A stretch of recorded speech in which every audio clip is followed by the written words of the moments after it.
तर मित्रांनो नमस्कार. आतापर्यंत आपण बीड शहरामधल्या 12 वेशीपैकी बऱ्याचशा वेशी बघितल्या आणि त्याची ऐतिहासिक माहिती सुद्धा बघितली. न्यायदानाचं काम चालतं, तर ते छत्रपती शिवाजी महाराजांच्या पलीकडून नगर रोडवर जी वास्तू आहे त्या ठिकाणी. परंतु बीडमध्ये एकेकाळी कोर्ट न्यायालय जे भरायचं, तर ते न्यायालय बीडमधल्या बारादारी नावाचा एक एरिया आहे. त्या ठिकाणी ते कोर्ट भरायचं. मी आता त्याच ठिकाणी उभा आहे. त्यावेळेस कदाचित हा एरिया पूर्ण मोकळा असावा आणि आता तुम्हाला मी दाखवतो ती इमारत ज्या ज्या ठिकाणी कोर्ट भरायचं.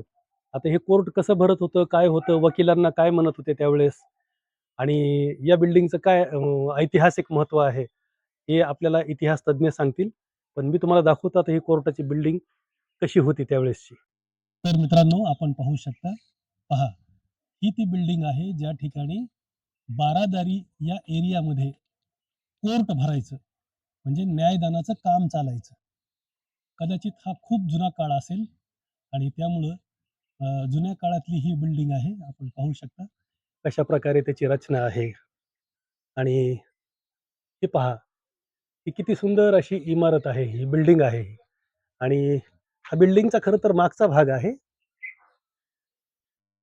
हा मागचा भाग आहे या बिल्डिंगचा आणि बहुतेक पलीकडून पुढं त्याचं गेट असावं. आता या ठिकाणी वस्ती आहे आणि आपण पाहू शकता हा तो बारादरीचा एरिया आहे आणि ही ती कोर्टाची बिल्डिंग. असं म्हणतात की इथून नंतर कोर्ट बशीरगंजमध्ये स्थलांतरित झालं आणि बशीरगंजमधून नंतर आता जिथं ज्या ठिकाणी नगर रोडवर ते कोर्ट आहे त्या ठिकाणी हे गेलं. तर या बिल्डिंगमध्ये एकेकाळी मित्रांनो कोर्टाचं कामकाज चालायचं आणि शक्य आहे की हा एरिया शहराच्या थोडासा रिमोट भागात होता. आपण पाहू शकता कशा पद्धतीनं हे बांधकाम आहे. समोरून पण आपण थोडंसं घेऊयात. तर मित्रांनो पहा, ही बिल्डिंग आहे ती ज्या ठिकाणी कोर्टाचं कामकाज चालायचं. तर मित्रांनो ही जी बिल्डिंग आहे ना, ज्या ठिकाणी कोर्ट भरायचं, बारादारी हा एरिया आहे हा बीड शहराचा. तर या बिल्डिंगला 12 दरवाजे होते म्हणून या विभागाचं नाव बारादारी असं पडलेलं आहे. म्हणजे 12 दरवाजे असलेली ही इमारत. म्हणून या एरियाचं नाव मला सुद्धा थोडीशी हे होती की बारादारी हे नाव कसं पडलं? तर बारादारी हे नाव असं पडलं, की या ठिकाणी या इमारतीला 12 दरवाजे होते. मित्रांनो आपण म्हणून या विभागाचं नाव बारादारी. त्या बिल्डिंगचा एक दरवाजा दिसतोय. बाकी आता रहिवाशांनी बांधकाम केलेले आहेत. ज्यांची जागा असेल त्यांनी त्या ठिकाणी बांधकाम केलेलं आहे. आपण पाहू शकता हा समोरचा भाग आहे आणि एक दरवाजा दिसतोय फक्त. तर अशा प्रकारे समोरून ही बिल्डिंग असेल कदाचित 12 दरवाजे असलेली. तर मित्रांनो यानंतर आपण कोर्ट कुठं गेलं त्याविषयी जाणून घेऊयात बशीरगंज या भागात जाऊन. तर मित्रांनो बारादारी या ठिकाणी जुनी कोर्टाची जी इमारत आहे ती आपण पाहिली.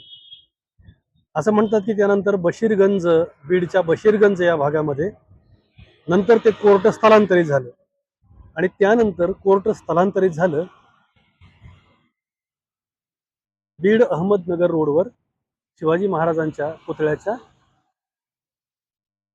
पश्चिमेला. तर त्या ठिकाणी कोर्टाची जुनी बिल्डिंग होती. आता ती जुनी बिल्डिंग खरं तर नवी बिल्डिंग बांधायची असल्यामुळं ती बिल्डिंग पाडून टाकली गेली.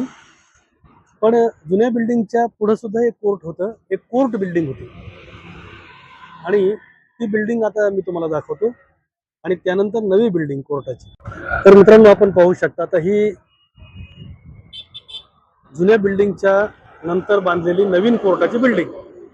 आता या ठिकाणी कौटुंबिक न्यायालय आहे आणि याच्या एक्झॅक्ट पाठीमागं जुनी कोर्टाची बिल्डिंग होती. ही आहे जुनी, चला आपण ती पण पाहूया. ती त्यावेळेस नवीन होती, त्याची ही पाठीमागची बाजू. आता कोर्टाची जुनी बिल्डिंग नेमकी कुठं होती? तर कोर्टाची जुनी बिल्डिंग या ठिकाणी होती.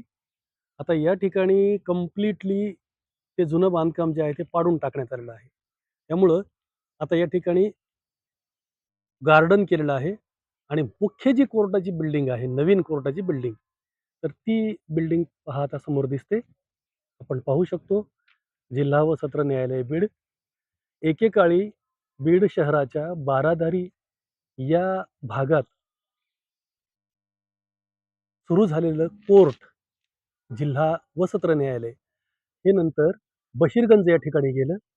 बशीरगंज नंतर ही जी तुम्हाला मोकळी जागा दिसते या ठिकाणी आलं आणि त्यानंतर त्याची विस्तारित बिल्डिंग आता ही दिसते आणि हा जो मोकळा भाग आहे ही जुनी बिल्डिंग होती तो पाडून टाकला. तर अशा प्रकारे बीड जिल्हा न्यायालयाच्या इमारतीचा हा इतिहास आहे. म्हणजे बदल कसे कसे होत जातात मित्रांनो. तर मित्रांनो, बीड शहरामधलं बारादारी या ठिकाणी सुरू झालेलं कोर्ट ते नंतर बशीरगंज इथं आलं. बशीरगंजमध्ये आम्ही पाहिलं, पण ते आम्हाला सापडलं नाही आणि त्यानंतर या छत्रपती शिवाजी महाराजांच्या पुतळ्याच्या पश्चिमेला बीड अहमदनगर रोडवर हे कोर्ट नंतर शिफ्ट झालं आणि त्याची देखील जुनी इमारत पाडण्यात येऊन ही दुसरी इमारत बांधली गेली आणि ती देखील अपुरी पडली म्हणून आता ही नूतन इमारत आपल्या पाठीमागे दिसते. तर याचा काय इतिहास आहे नेमका आपण जाणून घेऊयात याबद्दलचे सर्वप्रथम अभ्यासक सुशीम हे शिटे सत्र यांच्याकडून. न्यायालय हां. हे 1889 अच्छा. या सालात बीडमध्ये स्थापन झालेलं आहे. हं. हा. प्रथम ते बारादरी भागात होतं. नंतर ते बशीरगंज येथील मोमीन यांच्या वाड्यात माडीवर होतं. बर. आणि त्यानंतर या नगर रस्त्यावर आलेलं आहे. हं. त्या काळात वकिलांच्या 3 श्रेणी असत. बर. हा. दर्जे अव्वल, हं. दर्जे दुय्यम हं. आणि दर्जे सुय्यम. बर.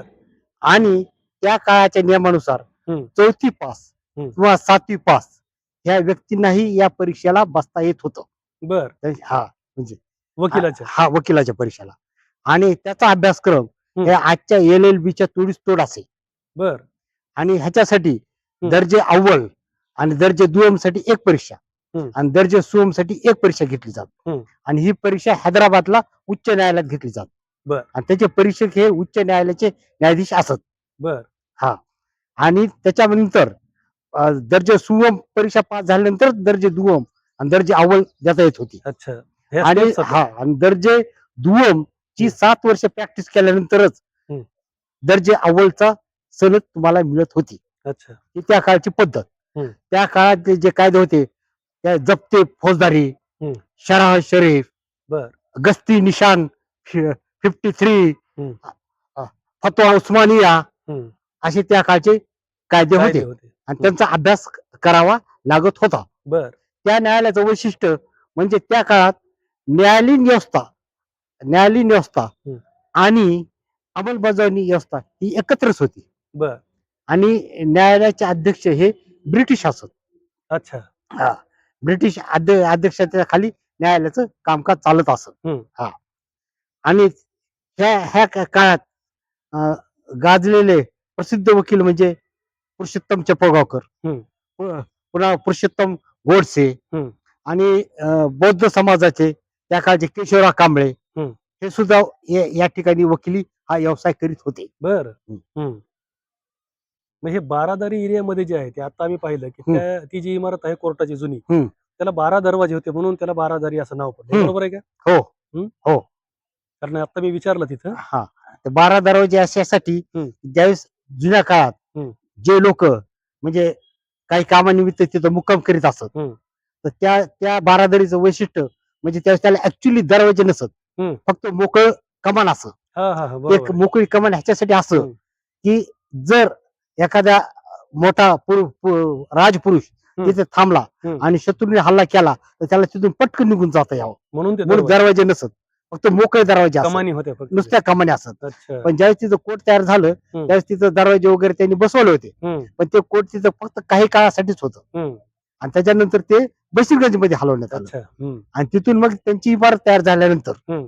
जी जुनी इमारत म्हणतात या ठिकाणी होती ती. हा, हे हा. हाच परिसर हा आहे. हा तर ती तयार झाल्यानंतर ते कोर्ट इथं आलेलं होतं. अच्छा. हा. अच्छा. असा सर्वसाधारण या कोर्टाचा इतिहास आहे. ठीक आहे. आणि त्या काळातल्या वकिलांची वेशभूषा हं. म्हणजे काळी शेरवानी हं. आणि डोक्याला पांढरा रुमाल हं. किंवा इस्तार नावाची पगडी हं. पांढऱ्या रंगाची हं. ही त्या काळची वकिलांची वेशभूषा होती. बर. निजामकाल आहे. निजामकालीन वेशभूषा. इस्तार घातल्याशिवाय कोर्टात प्रवेश नव्हता. पांढऱ्या रंगाची इस्तार असायची बर. किंवा पांढऱ्या रंगाचा रुमाल तरी बांधावा लागायचा. हं. आणि काळी लांब शेरवानी. शेरवानी. यस. बर. आणि ह्या ड्रेस नाकारणारे एकच वकील होते. हं. ते म्हणजे पुरुषोत्तम चपळगावकर. हं. त्यांनी इस्तार घालायला नकार दिलता. हम्म. तर त्यांच्यावर ऑब्जेक्शन घेतलं. त्यावेळेस ते म्हणाले की इस्तार घालणे हा कायदा नाही. बर.